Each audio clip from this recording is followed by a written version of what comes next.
नमस्कार, मैं अमिता जैन। आज मैं द्विवेदी युगीन कवि श्री मैथिली शरण गुप्त की कविता कुछ न पूछ मैंने क्या गाया का सारांश बताते हुए इसके पद्यांश की व्याख्या करूँगी।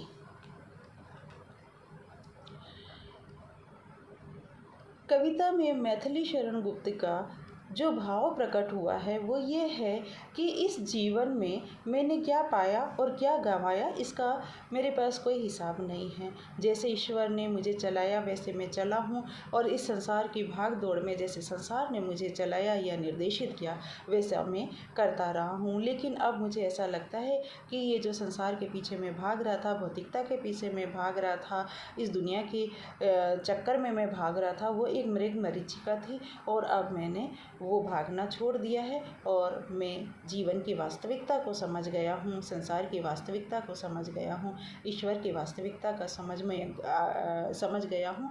और अब मैं ये समझ गया हूँ कि मुझे जीवन को कैसे जीना चाहिए। लेकिन फिर भी मैं ये कहूँगा कि मैंने कितना गंवाया इसका मेरे पास कोई हिसाब नहीं है, क्योंकि मैंने बहुत ज़्यादा गंवाया है। कुछ न पूछ मैंने क्या गाया, बतला कि क्या गंवाया, जो तेरा अनुशासन पाया मैंने शीश नवाया।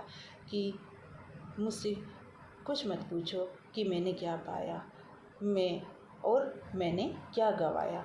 मैं तो इतना जानता हूँ कि जैसा ईश्वर ने मुझे चलाया, जैसा ईश्वर ने मुझ पर अनुशासन किया, या जैसी मेरी नियति थी, जैसा मेरा भाग्य था, जैसी मेरी भाग्य रेखा थी, मैंने वैसा ही जीवन जिया है। और मुझे ऐसा लगता है कि जितना पाया उससे ज़्यादा मैंने गंवाया है। मैं ये नहीं बता सकता, मेरे हृदय में कहीं कुछ निराशा व्याप्त हो रही है और मैं लेखा जोखा नहीं कर सकता, क्योंकि मुझे इस बात का दुख है कि मैंने गंवाया बहुत ज़्यादा है, मैंने खोया बहुत ज़्यादा है। मैंने अपने जीवन को खोया है और पाया कुछ भौतिकता है। क्या क्या कहा स्वयं भी उसका आशय समझ न पाया। मैं इतना ही कह सकता हूँ जो कुछ जी में आया। मैंने अपने जीवन में क्या कहा, या मैथिली शरण गुप्त कहते हैं एक कवि के रूप में मैंने किस प्रकार की कविताएं लिखी, कितनी कविताएं लिखी, और उसमें क्या चिंतन था, क्या स्वर था, क्या विचार थे, और वो विचार कितने सही थे, या कैसे विचार होने चाहिए, या कैसे विचार थे, उस सब को मैं नहीं समझता हूँ। मुझे उसका आशय या मुझे उसकी व्याख्या या मुझे उसकी परिभाषा नहीं पता। मुझे तो इतना पता है कि मेरे हृदय में जो आवेश उत्पन्न हुआ था, मेरे हृदय में लिखने की जो उत्कट इच्छा उत्पन्न हुई थी, उस इच्छा के तहत मुझे जो समझ में आया मैं लिखता चला गया। संसार ये कहे कि मैंने ये गलत लिखा, या विद्वत जन ये कहे कि मैंने ये गलत लिखा, या कभी मेरा हृदय भी कह दे कि मुझे ऐसे नहीं ऐसे लिखना चाहिए, तो भी मैं यही कहूँगा कि मुझे कुछ पता नहीं। मैंने सोच समझ करके नहीं लिखा, चिंतन के द्वारा नहीं लिखा, मैंने कोई तर्क के द्वारा नहीं लिखा, या मैंने कोई लेखा जोखा करके नहीं लिखा। मेरे हृदय में किसी विषय के प्रति एक उत्कट अभिलाषा उत्पन्न हुई थी, या मेरे हृदय में कोई भाव उत्पन्न हुआ था, उस भाव ने मुझसे लिखा दिया है। यानी मैंने सोच समझ करके जिस तरह से हिसाब किताब बनिया लोग किया करते हैं वैसे कविता नहीं लिखी। मैंने कविता लिखी क्योंकि मेरे हृदय ने मुझसे कविता लिखवाई, इसलिए मैं सही और गलत का लेखा जोखा नहीं कर सकता हूँ। गणानंद भी कहते हैं मोहि तो मेरे कवित बनावत, अर्थात मैंने कविता नहीं बनाई, कविता ने मुझे कवि बनाया है।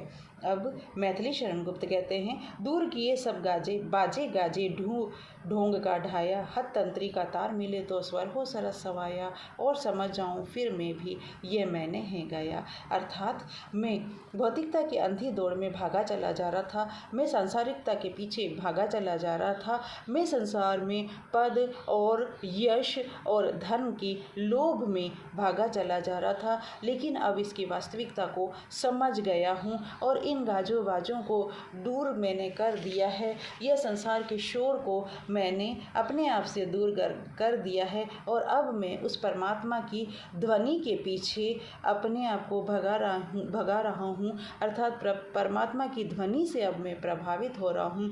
संसार के शोर से प्रभावित होना अब मैंने छोड़ दिया है, और ये जो ढोंग किया करता था मैं, और जो मैं अपने आपको संसार के अनुसार ढाला करता था, अब वो सब कुछ मैंने छोड़ दिया है और ये जो माया का महल मैंने खड़ा किया था, मेरे अंदर विचारों के रूप में माया ने जिस तरह से अपना कब्जा जमा लिया था, अब मैंने उसको छोड़ दिया है, वो उसको मैंने ढा दिया है।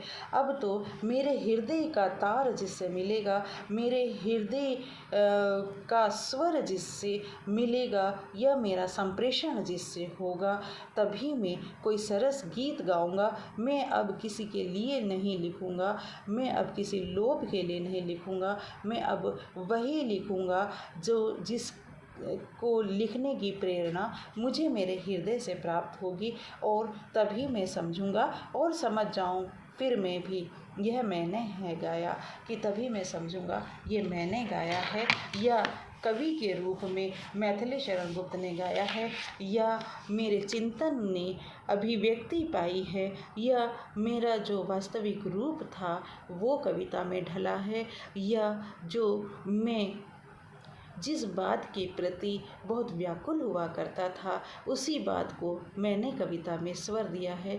किसी डर से, किसी भय से या किसी लोभवश मैंने नहीं गाया है, मैंने नहीं कविता लिखी है। यदि ऐसा मैं लिखूँगा या ऐसा मैं अब ऐसा लिखूँगा तो वही मेरे लिए वास्तविक लेखन होगा, वही सरस लेखन होगा और वही मुझे खुशी प्रदान करेगा।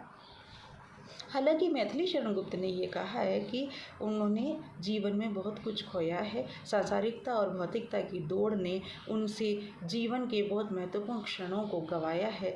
लेकिन कई बार जब मैं चिंतन करती हूँ तो मुझे ऐसा लगता है कि जीवन के वास्तविक रूप को तो कवि ने जिया है, मैथिली शरण गुप्त ने जिया है। जयद्रथ वध, पंचवटी, भारत भारती, साकेत, यशोधरा जैसी रचनाएं लिख करके मैथिली शरण गुप्त ने हिंदी के गौरव को बढ़ाया, भारत के गौरव को बढ़ाया, उन्होंने भारतीय संस्कृति के गौरव को बढ़ाया और एक मनुष्य के रूप में उन्होंने अपने आप के गौरव को बढ़ाया है। यह मैथिली शरण गुप्त की या कवि की उच्चता है कि उन्होंने अपने आप को कमतर आंका है।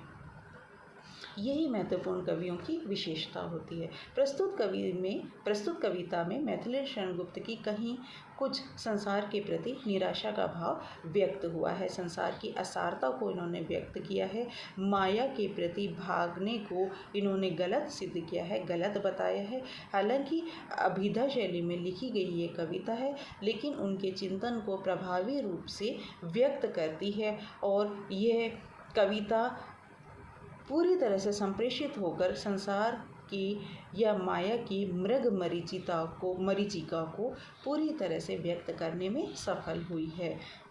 उत्प्रेक्षा और रूपक अलंकार प्रमुख रूप से इसमें आया है। तुकांत शब्दावली, तुकांत शैली का प्रयोग गुप्त जी ने किया है। नीरज भी एक जगह कहते हैं, कारवा गुजर गया गुबार देखते रहे, और यह नीरज की लंबी कविता है।